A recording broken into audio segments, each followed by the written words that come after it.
명절 잘 보내셨지요? 명절 후에 오는 주일 예배 말씀에 큰 은혜가 있을 줄 믿습니다.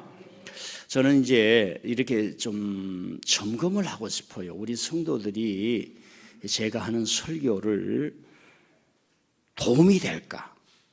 이해가 될까? 잘 듣고 싶은 마음이 일어날까? 제가 성령을 받고 촌놈이 서울 와서 대학을 가고 신학을 공부를 하는데요, 책을 한 권 들면 막 그것을 독파하고 싶은 패션이 막 일어났어요. 그때 이용했던 그 복음서원이란 책방을 지금까지 애용을 하는데, 그 사장님이 그때 당시에는 집사님이셨는데 지금은 장로님이 되셨습니다. 그래서 그분이 제가 그 책방을 얼마나 잘 이용한지를 알아요. 지금까지도 그 가슴에 불이 꺼지지를 않아요. 지금은 많이 약해졌습니다만은 뭔가를 꿰뚫어보고 싶고 알고 싶고, 그래서 여러분들에게도 제가 한번 물어보고 싶은 거예요. 민들레 교회 성도들은 말씀을 통해서 성경을 알아보고 싶고 예수님을 더 믿고 싶은가? 제가 설교 끝나고 청년들에게 가끔 물어봅니다. 목사님 설교를 이해를 했냐? 말은 이해가 되는데 내용이 이해가 안 된다는 거예요. 괜찮습니다. 성경에 주변 지식이 없어서 그럴 뿐이에요.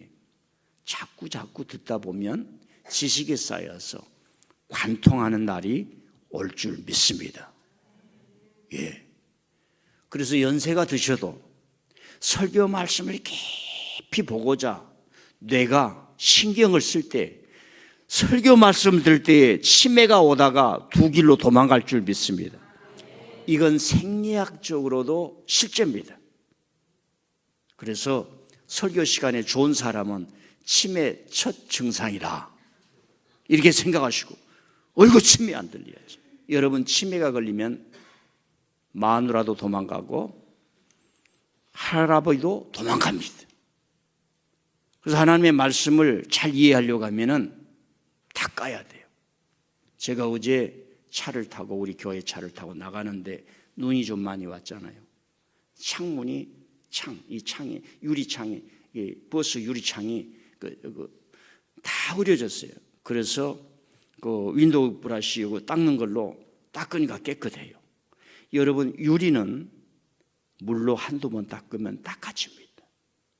하나님의 말씀을 이해하는 마음의 눈은 계속 닦는 거예요. 그게 셀 모임이고 기도회고 경건생활이에요. 닦지 않으면 안 보이는 거예요. 닦지 않으면 안 보이고, 한번 보이기 시작하면 하나님이 저와 여러분에게 준 알고자 하고 믿고자 하고 주님을 더 깊이 믿고자 하는 막 힘이 연세가 드셔도 뜨겁게 일어날 줄 믿습니다. 요한복음 1장에서는 빛이 어둠 가운데 오셨는데 어둠이 깨닫지 못하였고 자기 백성이 영접하지 아니하였더라. 아주 심오한 말을 던집니다. 심오한 말을 시작합니다. 그래서 요한복음 전체는 21장은 깨닫지 못하는 한 그룹, 깨닫는 한 그룹, 이게 이 줄처럼 엮어져 가면서 얘기를 하는 거예요. 그리고 결론에 가서는 깨닫지 못하는 사람이 예수님을 죽이는데, 거기서 깨달았던 사람들이 누구인가를 우리에게 알려주면서 믿어라라고 하는 거예요. 한번 제가 질문하겠습니다. 예배를 드리면서 예수님이 늘 깨달아지신 분, 아멘? 목사님, 그게 모르겠습니다. 오후에 밥 생각만 납니다. 빨리 설교가 끝나고 밥 먹었으면 좋겠다. 깨닫는 것과 상관없이 살아가신 분, 아멘? 요한복음은 그렇습니다. 자, 우리는 빛이 왔는데 어둠이 깨닫지 못하고 자기 백성이 영접지 아니하는 거대한 세력이 있다. 그리고 믿는 세력이 있었다. 이 두 이야기를 해나갑니다. 그래서 그걸 알면은, 도대체 빛을 못 깨닫는 사람이 누구야? 빛으로 온 이 사람을 믿지 않고 헌신하지 않는 사람이 누구야? 이런 관심이 생기는 거예요. 그래서 이런 것들을 제가 보여드리는 거예요. 그래서 요한복음 따라가기입니다. 제가 여러분을 가르치는 건 아니에요. 물론 가르치는 교육 내용도 있지만 그 핵심이 요한복음을 따라가면서 하나님께서 저와 여러분을 주님을 더 믿게 하시고 귀하게 믿게 하시고 성결하게 믿게 하시고 신앙이 사이비가 되고 기독교가 지금 광기 집단이 되어가는 이 시대에 진실로 믿는 것이 무엇인가 우리에게 사회적 책무가 주어지는 시대에 살고 있습니다. 이제는 아무것도 믿는 게 아니에요. 아무 곳이나 가는 게 아니에요. 바로 되는 곳을 가는 시대가 되었다라고 하는 겁니다.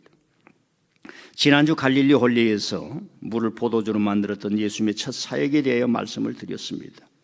물을 포도주로 만든 예수님의 첫 사역을 전하면서 저는 잘못 알고 있는 성경 지식에 좀 도전을 했습니다.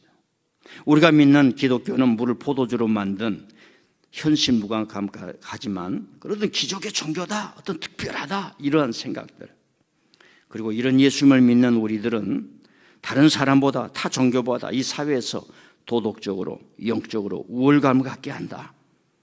그리고 예수님을 믿으면 안 될 것이 되게 한다.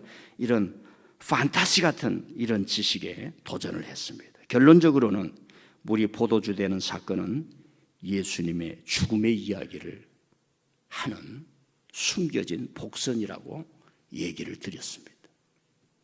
거기에 더하여 예수님 어머니 마리아가 예수님 사역의 문을 열어주는 아주 중요한 얘기를 했다고 하면서 그걸 가정하고 연결시켰는데요. 사역의 문을 열어주는 어머니의 아내 역할, 그것은 아들을 죽음으로 내모는 어머니의 그 가슴앓이. 내 아들이 하나님의 때를 만나 하나님의 부름을 만나 죽지만은 세상을 구원해야 되는 그 어머니의 심정이 들어있다고 했습니다. 세상의 빛을 비추고 구원을 선포하며 하나님의 의를 드러내며 온갖 죄를 짓고도 심판받지 않았던 이들의 하나님의 말씀으로 정당한 행동으로 심판해야 했기 때문에 어머니 마리아는 자기 아들을 그런 불 속의 길로 안내했다는 말씀을 드렸습니다. 이런 성경 말씀은 오늘 우리의 신앙이 어떻게 해야 되는가 많이 도전하고 있습니다.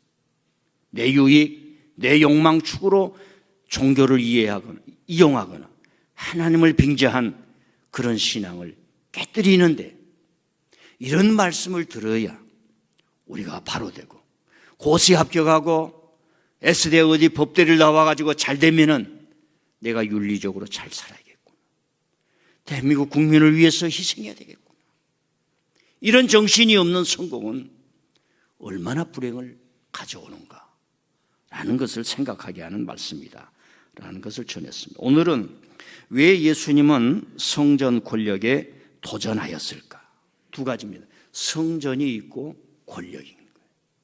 좀 생각해야 됩니다. 왜 목사님이 예수님은 성전 권력에 도전했을까? 이 제목을 잡았을까? 라는 겁니다.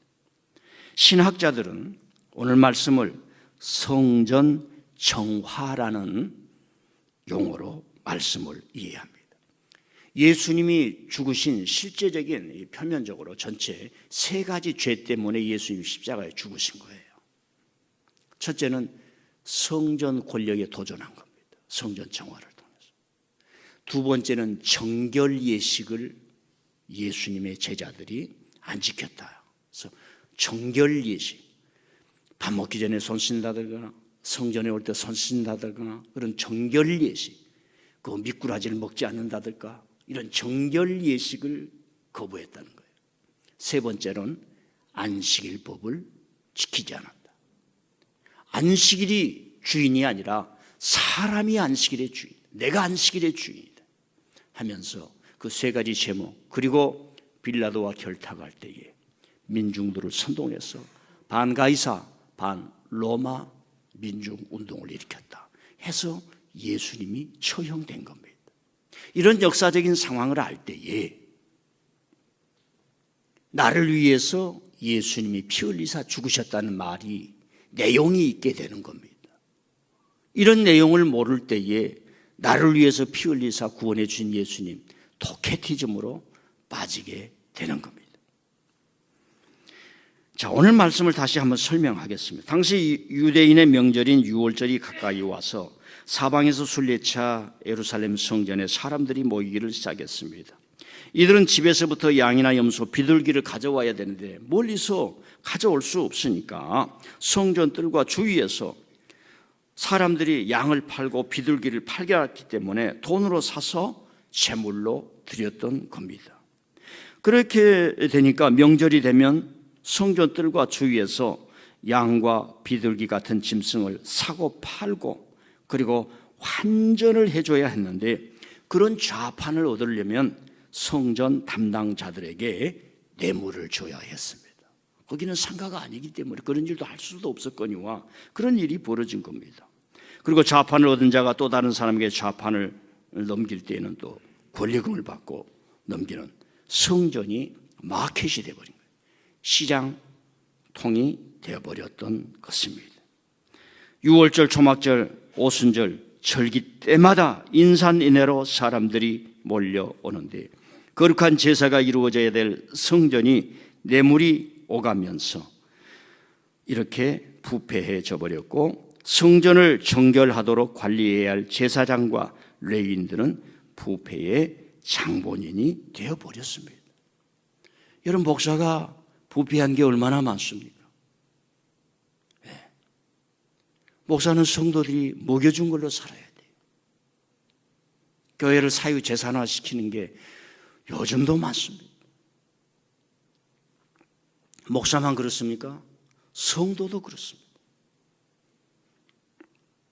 문제는 아무도 이런 것을 고치려 하지 않았다는 것입니다. 고칠 수 없었어요. 제사장, 레위, 성전 담당하고 있는 사람들의 권력이 너무나 강고했기 때문에 그렇습니다. 대한민국 망치는 사람들이 누구인지 압니다. 용산의 패거리들이 얼마나 나쁜 일을 하고 있는지 압니다.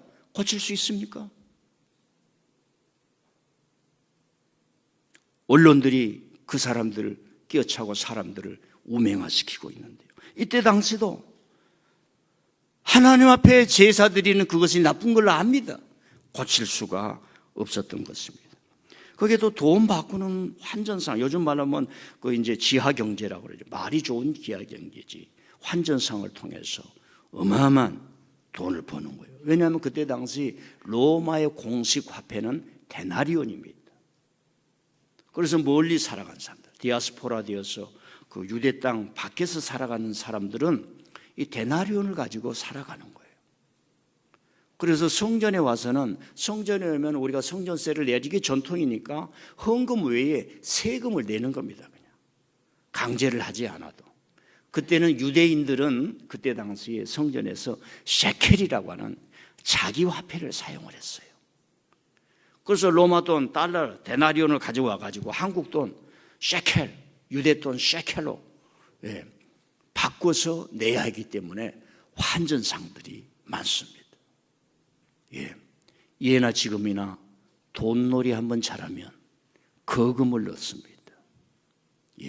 미국의 어떤 사람이 어쩌고저쩌고 하면은 환율이 왔다 갔다 하고 푹 올라가면서 달러 가지고 있는 사람이 손 하나 갖다 가지고 컴퓨터 한 대로 지금 일확천금을 넣는 그런 시대였습니다. 그래서 예수님께서는 이런 사람들을 보고 절대로 성전에서 이런 일을 하면 안 돼요. 예수님이 하면 안 돼요. 가서 상을 뒤엎고 짐승들을 내쫓아내고 사람들을 쫓아냈습니다. 결론적으로 예수님이 그랬다고 성전이 청소될 리가 없었습니다. 예수님이 이런 일을 했다고 권력자들이 회개할 리 없었습니다. 그런데 예수님이 하신 거예요. 여기에 후대에 사는 우리는 이게 무언가 그 의미를 찾아야 한단 말입니다. 예수님은 그 레위인 제사장들 회개시키려고 이렇게 한 게 아닙니다. 성전을 바라보는 사람들의 믿음, 그걸 고치는 거예요. 저도 그렇습니다. 여러분들 이 시대에 하고 많은 게 교회인데, 교회를 바라보는 신앙, 교회를 바라보는 신앙 정신, 교회를 대하는 그 정신의 무엇인가를 저는 가르치고 싶은 거예요. 예수님은 이 성전 청결로 인해서 뭐예요? 자신의 죽음을 재촉했습니다. 여기서 우리가 질문하는 거예요. 마태, 누가, 마가복음은 예수님 사역 마지막에 예루살렘에 올라가서 성전을 정화시킨 거예요. 그래서 그 권력자들이 더 이상 양보할 수 없다. 잡아라! 싹 잡아들여라. 잡아라. 그래가지고 죽였다. 이렇게 이야기가 되어 갑니다. 그런데 우리가 요한복음을 읽는데, 요한복음은 예수님 사역 첫 번째에 예루살렘에 올라가서 성전을 뒤엎었다. 여러분, 그거 뭐예요? 예수님은 살아오면서 성전의 권력이 얼마나 부패한 걸 알고 계셨다는 겁니다. 사람은요, 저와 여러분 속에는요, 악마가 되고 싶은 마음도 있지만 거룩함을 지키고 싶은 신성의 본능도 있습니다. 여러분, 깡패가 되어 죄를 지어보세요. 밤에도 내가 이렇게 하면 안 되는데 하는 양심의 소리가 들립니다. 그러면 여기서 우리가 성경 공부를 하나 하고 갈 필요가 있습니다. 이 성전이 도대체 어떤 성전이었길래 예수님이 가셔서 뒤엎었던가? 어떤 역할을 해왔길래 예수님이 상을 뒤엎고 쫓아내는가? 예수님은 제사장 제도를 바꾸지 않았습니다. 예수님은 레위인 제도도 바꾸지 않았습니다. 근데 우리가 그 예수님이 하신 성전 정화의 행동에 대한 그 의미를 찾아야 우리의 신앙이 정도로 가지 않나, 성경으로 가지 않나 생각을 해봅니다. 우선 표를 한번 보여주세요.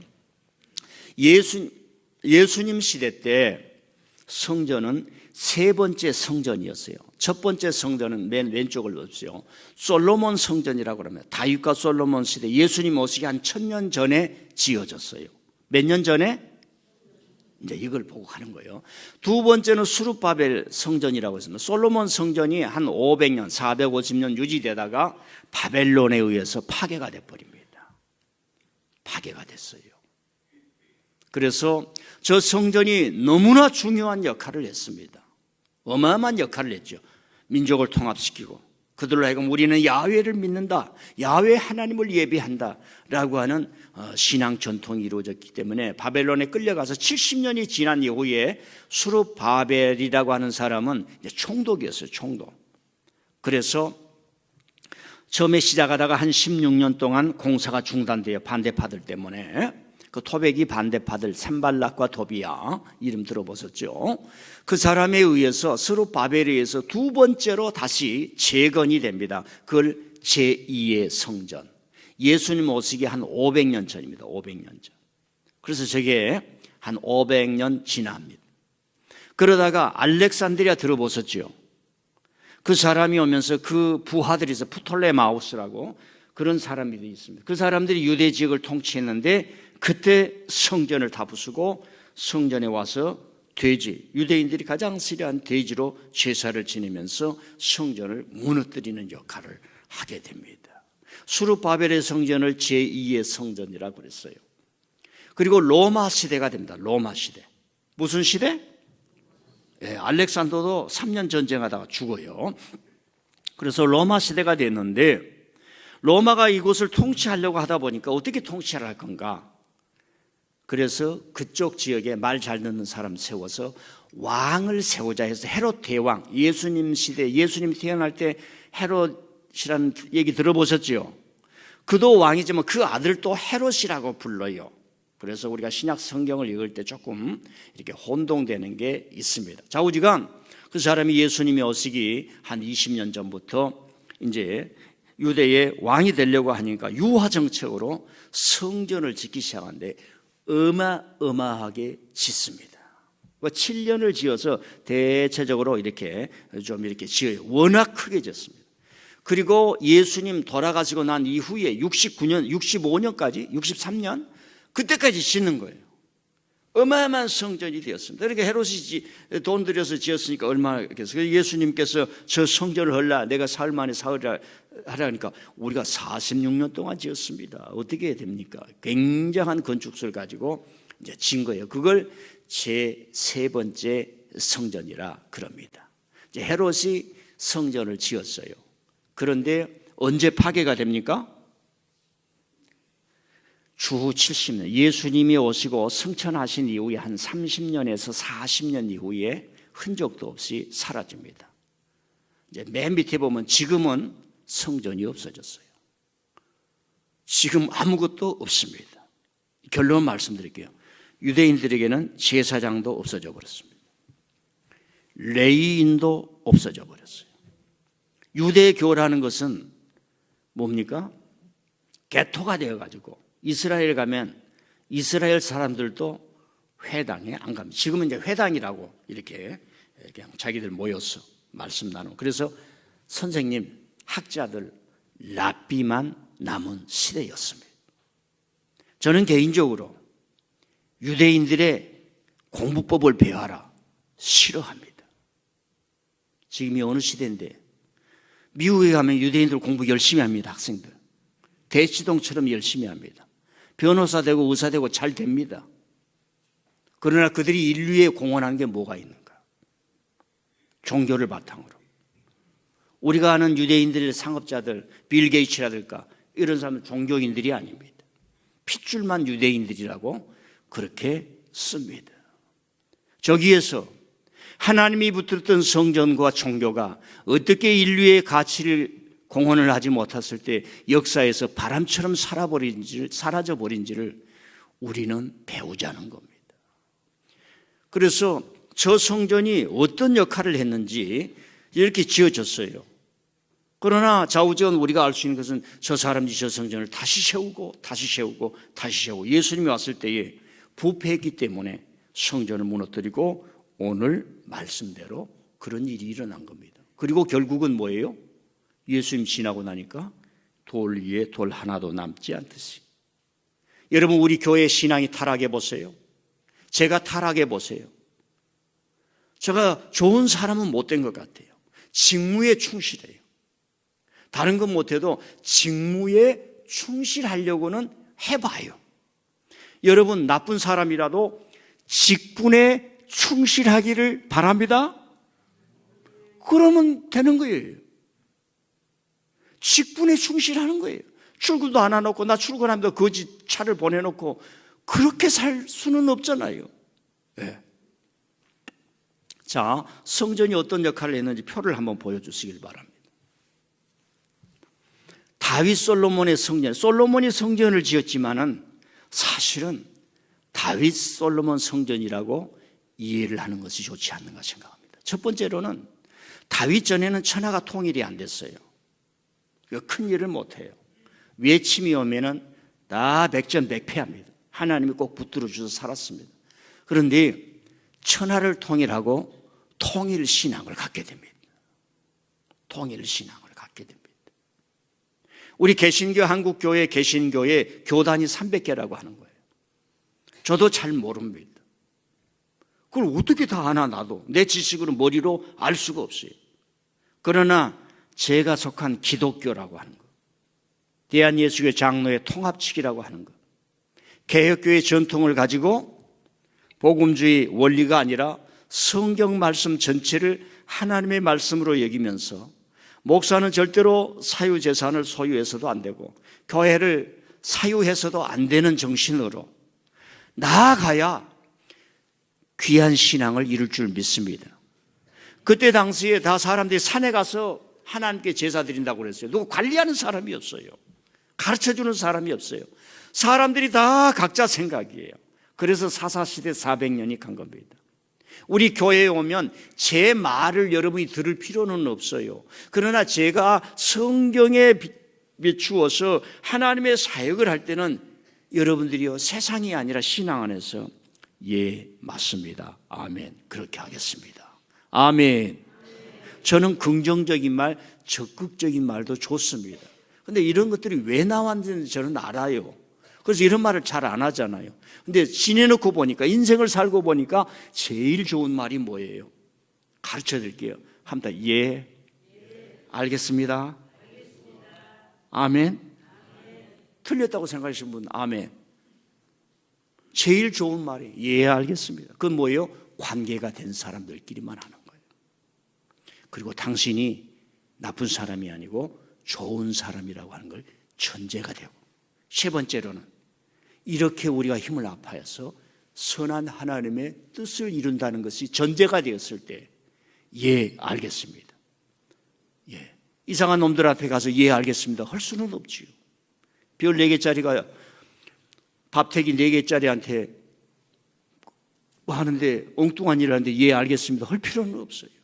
예, 알겠습니다 하는 말은 내가 분명한 것에, 진리 안에, 참된 것 안에 있다는 것이 전제가 되었을 때만 그런 거예요.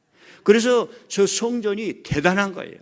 자, 다윗 솔로몬 시대에는요, 우리가 여러분 팔레스틴 지도를 여러 번 보여드리면 손바닥만 하라고요. 그 전체 땅덩어리가 뭐 어찌 보면 강원도 땅만 하는데요. 그런데 고대 시대는, 우리 교우들한테 제가 그런 얘기를 해요. 고대 시대에는 천하에 우뚝 서려고 하면 신전을 지어야 돼, 신전. 지금 우리가 돈 막 200만 원, 300만 원, 400만 원 주고 유럽이나 어디를 가면 다 뭐가 있습니까? 신전이 있어요, 고대 시대. 페르시아 신전, 뭐 어디 신전, 어디 신전. 자기 하나님을 믿는 성전을 지어야 모든 것에서 우뚝 서. 그런데 바로의 노예들이 나와서 결국은 해낸 거예요. 그 해냈던 사람이 다윗이라면. 그래서 다윗이 인간적으로 보면 나쁜 사람이에요. 자기 부하를 죽이거나 남의 아내를 뺏거나. 한 번이라도 남의 아내를 빼앗아서 보신 분 아멘. 앞으로 안 뺏겠다고 분명히 각오하신 분 아멘.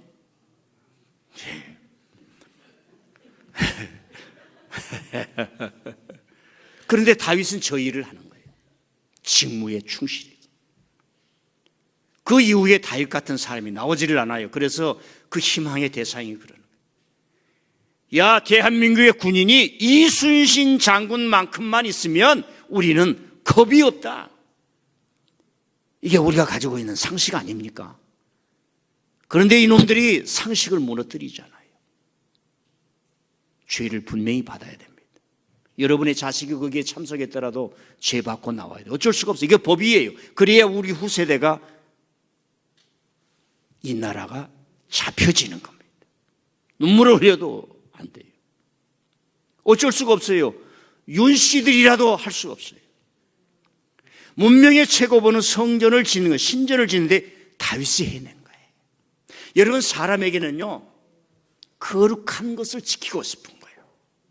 거룩함에 동참하고 싶은 거예요. 그걸 예수님이 해준 거예요. 하나님께로 인도해 주셔서 한 것입니다.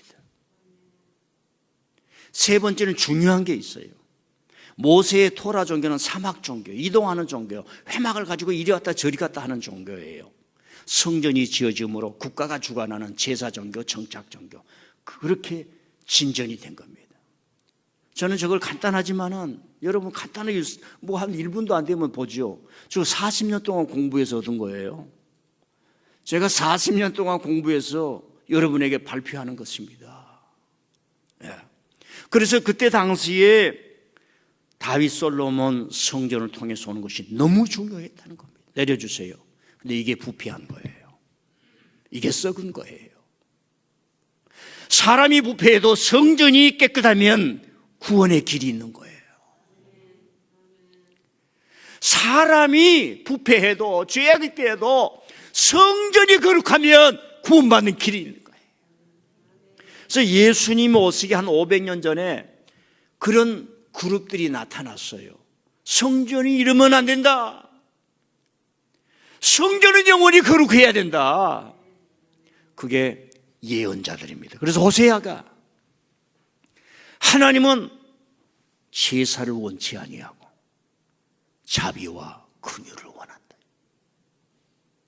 하나님 오래 믿고 짐승들 재물 드리다 보니까 이 양이 좋네, 저 양이 좋네, 이 소가 좋네, 저 소인데 이게 A 플러스네, A 플러스 뭐 트리플이네, 이런 얘기가 아니라 사람에게 마음을 쏟고 내가 이런 거 잘못하면 얼마나 많은 사람들이 고통을 당할까. 연민과 긍휼이 있고 자비와 긍휼을 원하는다. 그 핵심이 예수님이 오신 거 아니에요.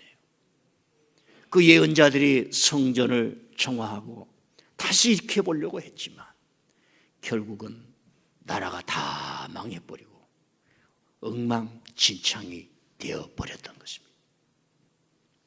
그래서 예수님 시대에 온 거예요. 예수님 시대. 제가 올해부터는 12시 전까지 꼭 설교를 마치려고 했어요.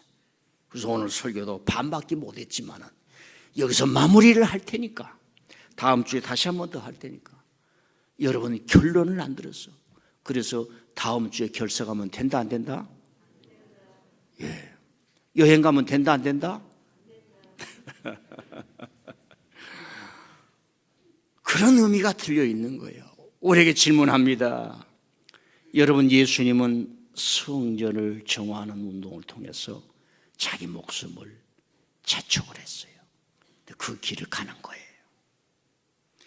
여러분, 우리 성경이 가르쳐주는 것 좋은 것 중에 하나가 내가 살아가면서 어려움이 오더라도 하나님, 이 어려움을 통해서 하나님께서 뭔가 뜻을 저에게 주시겠지요.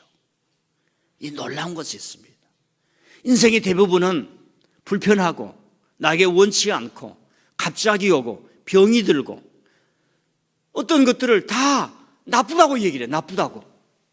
그러나 성경이 우리에게 가르쳐주는 신앙관, 인생관은 뭐냐? 내게 힘들어도 어려워도 하나님이 나에게 이런 어려움을 통해서 뜻을 주실 것이라. 오늘 기도 속에 그런 말씀이 있었어요. 아프신 분이거나 어려운 분이시거나 병원에 계신 분일지라도 하나님을 만나는 기회를 주사 영육간에 치료되게 하여 주옵소서. 이제 한마디만 하고 끝냅니다. 지금 이 예수님께서 이 성전 정화 운동을 하였어요. 제자들은 다 합니다. 초대교회는 이 요한복음을 통해서 지금 예수님의 40년 전, 30년 전에 성전 정화 운동을 하였다는 것을 들어서 알고 있습니다. 근데 그들의 눈에는 로마의 티투스라고 하는 군인, 그 군이 그 장군, 사람 죽이는 살인마, 역사책에는 장군으로 나와. 그러나 우리가 정당하게 이제 인간 애를 발휘하려고 하면 사람 죽이는 살인 기계, 그 사람들이 예루살렘 성전을 쑥대밭이 만들고 다 없애버렸습니다. 그때 이 요한복음 2장을 읽는 거예요.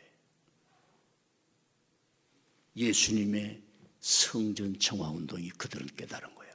옳았다라고 하는 거예요. 우리도 성전이 부패하고 국가의 중심이 부패할 때에 예수님 같은 생각을 가져야 한다. 초대교회가 가졌던 것입니다. 예수님의 어머니 마리아는 아들아, 포도주가 없단다. 나와 무슨 상관이 있습니까? 무슨 말을 하든지 그대로 하라. 예수님의 아들을 이 죽음의 사지로 몰아넣으면서 어둠이 무엇이고 빛이 무엇이며 빛 앞에 어둠은 물러가야 하고 심판받아야 하는 그 길을 아들아 가라. 너가 목숨을 잃는다 해도 그 길을 가라. 그런 것들이 이 성경에 새겨져 있기 때문에 주일 성수, 주일날 예배를 빠질 수 있습니까? 하나님이 주신 그 은혜를 가지고 살아갈 때에 저와 여러분 속에 예수님만이 아는 영적 기쁨이 있을 줄 믿습니다. 예수님만이 성전을 정하면서 하나님이 주시는 그 은혜가 있을 줄 믿습니다.